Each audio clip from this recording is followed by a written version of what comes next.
Good morning students. Cost accounting दे विच साडा जिहड़ा चैप्टर चल रहा वो हैगा labour cost computation and control. ये साडा लास्ट टॉपिक चल रहा लेबर कॉस्ट कैलकुलेट करन दा। अज उहदे कुछ होर क्वेश्चंस सॉल्व करांगे। क्वेश्चन नंबर 26 देखो, calculate the standard labour hour rate for a workman of a grade 3 from the following data. Basic pay, DA and fringe benefits दिते हुए आ, लीव रोज दिते हुए 30 डेज परमानेंटली विद फुल पे, मतलब ये full पे मिलेगी, and 20 days sick leave with half पे। अगर वो सिक लीव लेंदे आ तो उन्होंने हाफ पे मिलेगी। Usually sick leave is a fully availed of. What would be labour cost per hour if no sick leave is availed during the year. Okay students, सब तो पहला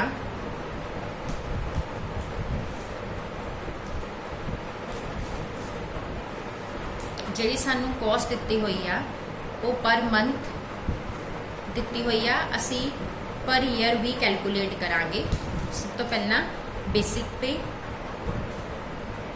200 पर मंथ आ, year की कितनी हो जाएगी 2400, 12 ना multiply करके। Next DA 150 per month uh, and year का कितना हो जाएगा 1800। एंड उस तो बाद ने फ्रिंज बेनिफिट्स 100 पर मंथ ने, ईयर दे हो जाएंगे 1200। टोटल कर लो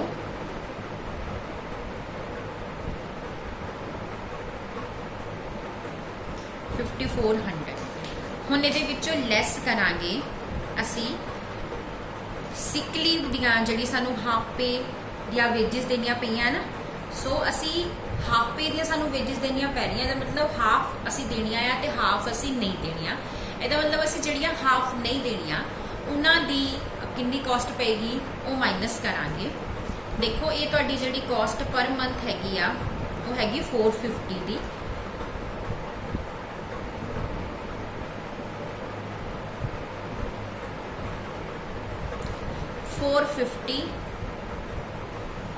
ਤੁਹਾਡੀ मंथली कॉस्ट आ। एक मंथ विच डेज किन्ने हुंदे आ 30, और सिक लीव किन्नी ले गई है 20। सो 20 डेज भी कट लांगे और उदा फिर हाफ कर लांगे। ये साडा आ गया 150, और ये टोटल दे विचों तुसी, क्योंकि ईयरली दित्तियां होईयां तुहाडियां सिक लीव भी साल च तुसी इन्नियां लैणियां। सो टोटल वेजिस जड़ियां देनियां वो देनियां 5250।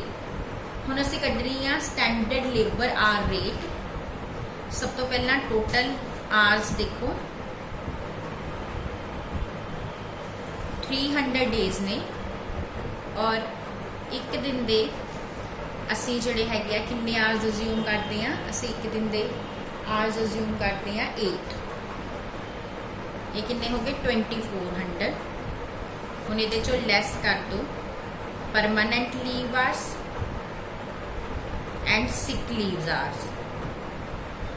परमानेंट लीव जिहड़ी हैगी वो हैगी 30 दिन दी। सो 30 गुना 8 240, और सिक लीव जिहड़ी आ वो 20 दिन दी आ। 20 मल्टीप्लाई बाय 8 160। ये साडे आवर्स किन्ने बन जाएंगे 2000। हुण labour cost per hour cut लो, ये तुहाडी आ जानी आ 5250 नूं डिवाइड कर देंगे 2000 के नाल। देखो डिवाइड करके कितना आंदा 2.625। बट ये एक पॉइंट होर आ कि what would be the labour cost per hour if no sick leave. अगर कोई सिक लीव नहीं ली जाती तो लेबर कॉस्ट कितनी होगी if no sick leave is availed.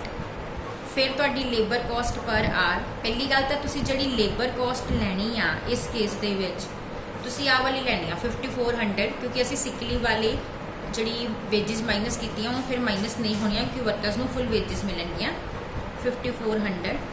And नीचे ਜਿਹੜੇ आवर्स ਲੈਣੇ ਆ ਉਹ ਵੀ ਤੁਸੀਂ ਆ 160 ਜਿਹੜੇ ਮਾਈਨਸ ਕੀਤੇ ਆ ਬਿਨਾ ਮਾਈਨਸ ਕੀਤੇ ਲੈਣੇ ਆ ਯਾਨੀ ਤੁਹਾਡੇ आवर्स ਬਣ ਜਾਣੇ ਆ ਫਿਰ 2160 ਹੁਣ ਤੁਸੀਂ ਇਹਦਾ ਕੈਲਕੂਲੇਟ ਕਰੋ ਕਿੰਨਾ ਆਉਂਦਾ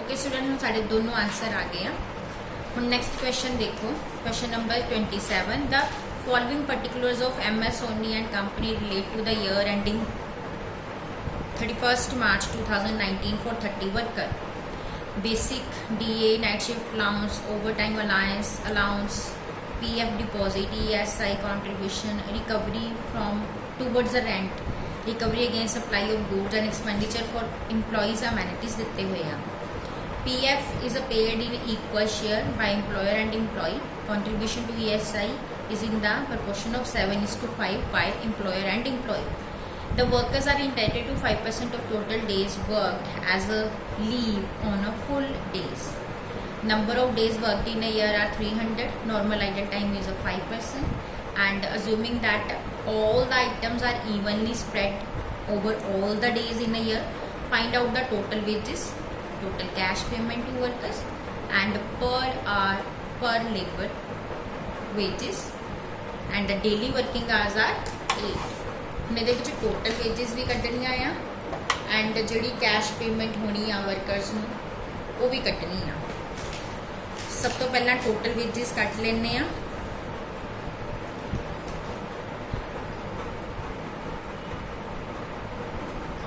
बेसिक वेजेस है 50,000 दियाँ DA जिन्होंने DNS अलाउंस कहते हैं 25,000 नाइट शिफ्ट अलाउंस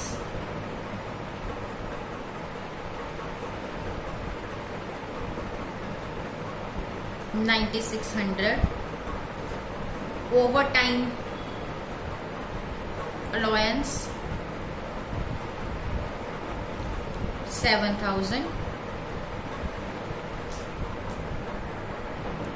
ਇਹਦਾ टोटल कर लो सारियां टोटल वेजेस आ जाएंगियां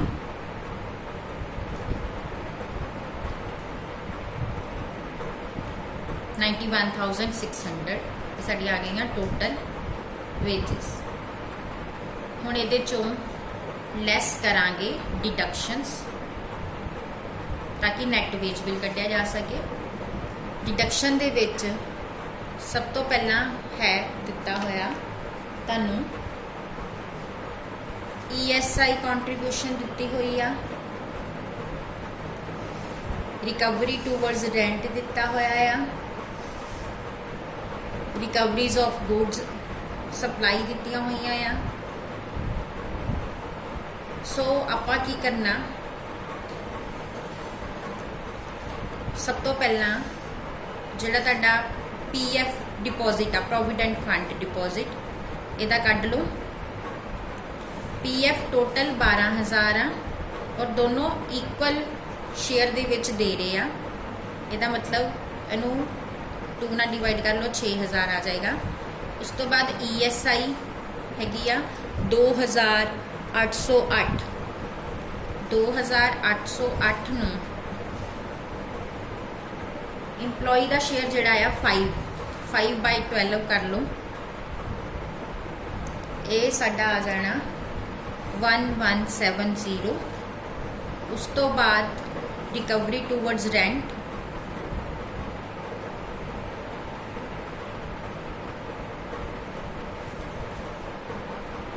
ये दिती हुई 10,200 दी एंड रिकवरी अगेंस्ट सप्लाईज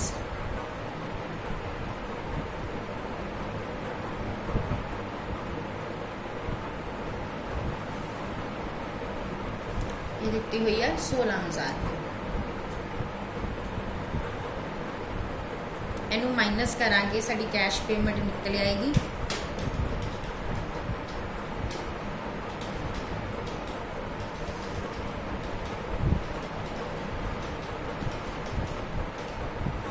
58,230 ਤੁਹਾਡੀ ਆ ਗਈ कैश पेमेंट हुण असी की करना, ये तो सारा हैगा वर्कर का कि जिन्ना वर्कर नूं मिलना सी एंड जिहदे विचों जिहड़ियां डिडक्शन कीतियां गईयां। हुण असी इहदे विच ही अगे ऐड कर देना इंप्लॉयर का शेयर PF का,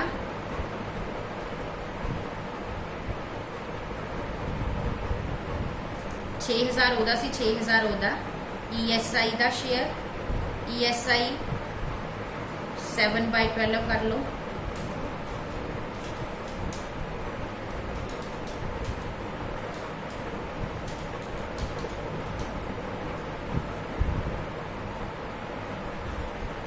और उस तो इलावा जिहड़ा एक्सपेंडिचर ऑन अमैनिटी आ,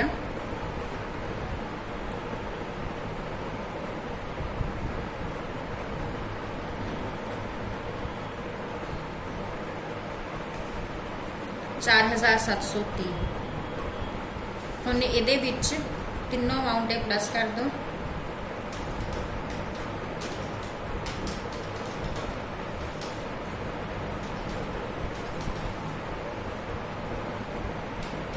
ये टोटल बन गया 70,598। हुण ये जिहड़ियां तुहाडीआं 70,598 ये जिहड़ियां तुहाडीआं वेजिस हैगियां आ, ये उहदियां बनदियां आ। बट इहदे विच असी जिहड़ियां हैगियां आ वालियां पहला वाली जिहड़ियां 91,600 आ, ये असी 91,600 दे विच अगर इनू प्लस करते हैं ये वाले अमाउंट तो साडा किन्ना आ गया, टोटल वेजिस किन्नियां आउणगियां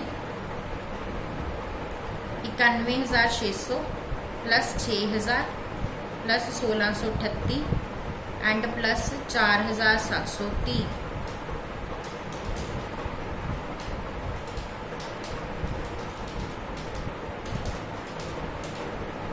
1,03,968 दियां तुहाडीआं टोटल वेजिस जिहड़ियां हैगियां वो आ जाणगियां। हुण टोटल वेजिस तो बाद उन्हें की पुछया आ, पर आवर वेजिस। सब तो पहला टोटल वर्किंग आवर्स देख लो किन्ने आ, नंबर ऑफ डेज जिहड़े ने वो दिते हुए आ 300 और एक दिन के आवर्स जिहड़े ने वो 8 आ। सो टोटल हो गया साडा 2400। हुण इहदे चों लैस करते हैं लीव आवर्स, वो कहते हैं कि 5% होएगा टोटल डेज का। सो 2400 का 5% कर दो, 120, ये साडा आ गया 2280। हुण इहदे चों लैस करते हैं आइडल टाइम। आइडल टाइम कितना है, विच इज़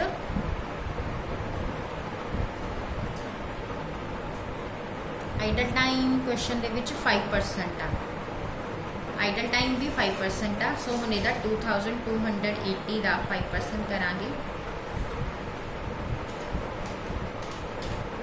114, ये माइनस कर दो।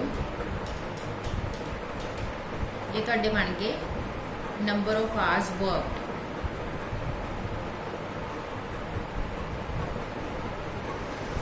हुण cost per our कढ low. Sari total cost कितनी आई सी, 1,03,968 डिवाइड 2,166।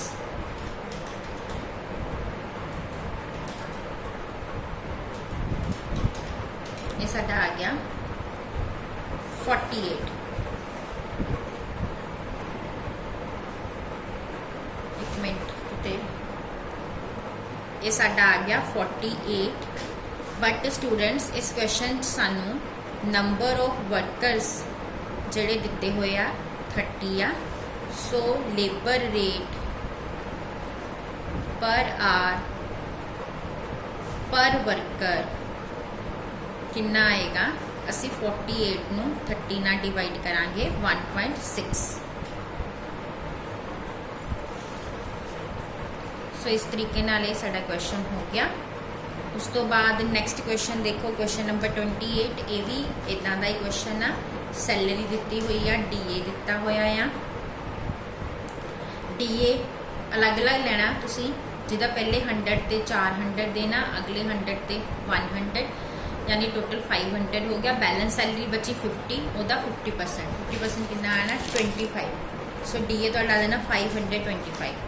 प्रोविडेंट फंड सैलरी ते DA का टोटल करके ਉਹਦਾ 8%, ESI सैलरी ते DA का टोटल करके ਉਹਦਾ 4%।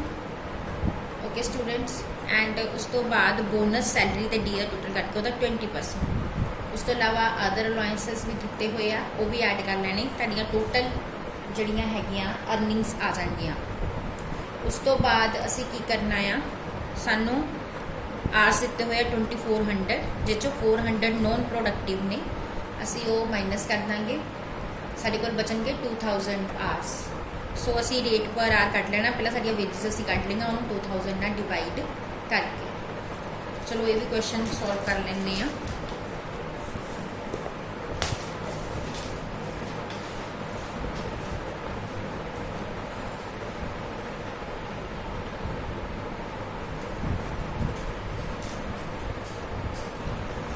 वैसे तो इजी क्वेश्चन ना बहुत। सैलरी 250 दी हुई है। DA देखो 400 भी मिलना है, प्लस 100 मिलना है, प्लस हम सैलरी कितनी बची 50 का 50% 25। सो DA मिलना 525। ये साडा आ गया 775। हुण इहदे विच ऐड कर Dange contribution to PF, to ESI, bonus and other allowance।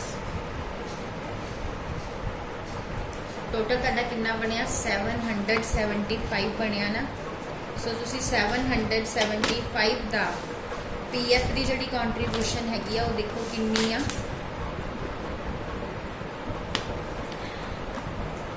8% दी हुई है सैलरी एंड DA का 8%। सो तुसी की करना, सैलरी ते DA दोनों का टोटल साडा 775 आया, ਉਹਦਾ 8% कर लेना।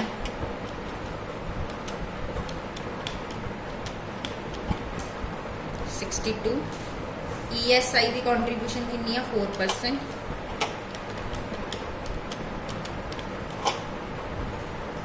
$31। बोनस कितना है 20%।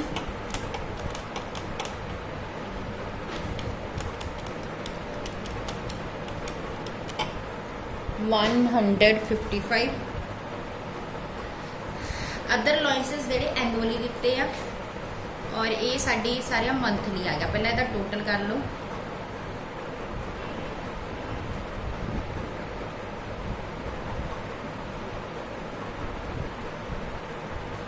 सो ये जिहड़ा टोटल तुसी कीता, पहला इनू मल्टीप्लाई कर लो 12 ना, तुहाडा ईयरली आ जाएगा।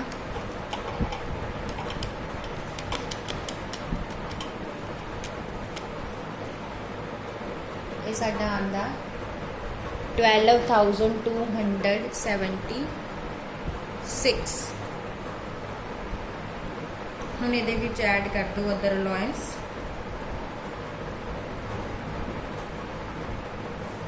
ये दिते हुए आ 2725 दे।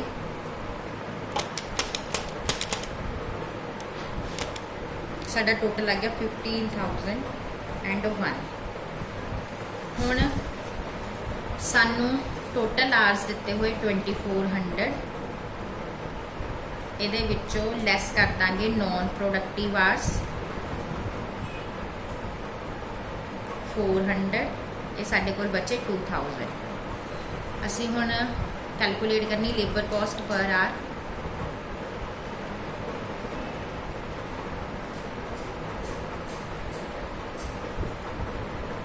15,001 ਨੂੰ 2000 ਨਾਲ डिवाइड करांगे, आ जाएगा 7.5। ਹੁਣ ਨੈਕਸਟ ਇਹਨਾਂ ਨੇ ਕਿਹਾ ਵੀ ਅਸੀਂ ਜੌਬ ਨੰਬਰ 13 ਜਿਹੜੀ ਹੈਗੀ ਆ ਉਹਦੀ ਕੈਲਕੂਲੇਟ ਕਰਨਾ ਆ। ਇਹਦੇ ਵਿੱਚ डायरैक्ट मटीरियल जोड़ा उन्ना ही होएगा जिन्नी ये अर्निंग्स आ, ओवरहेड लाने 100% of prime cost and sale value जी आ 10% प्रॉफिट लैके ऐड कर। सब तो पहला अर्निंग्स देख लो, 18 आवर्स लगने आ, 18 नू मल्टीप्लाई कर दो 7.5 ना 135। सेम मटीरियल लगेगा 135, प्राइम कॉस्ट आ गई 270। ਇਹਦੇ ਵਿੱਚ ਐਡ ਕਰੋ ओवरहेड, ओवरहेड लगने आ ਤੁਹਾਡੇ 100% यानी सेम 270 ही ओवरहेड लग जाने आ। ये ਤੁਹਾਡੇ आ गया 540। ਹੁਣ ਇਹਦੇ ਵਿੱਚ ਐਡ ਕਰੋ प्रॉफिट। प्रॉफिट देखो ਤੁਸੀਂ ਕਿੰਨਾ ਲੈਣਾ 10% सेल वैल्यू ਤੇ। सो 540 मल्टीप्लाई 10 डिवाइड बाय 90, ये साडा आ जाएगा 60। सो सेल वैल्यू साडी आ गई 600। सो इस तरीके दे नाल ये भी सम साडा कंप्लीट हो गया। Thank you.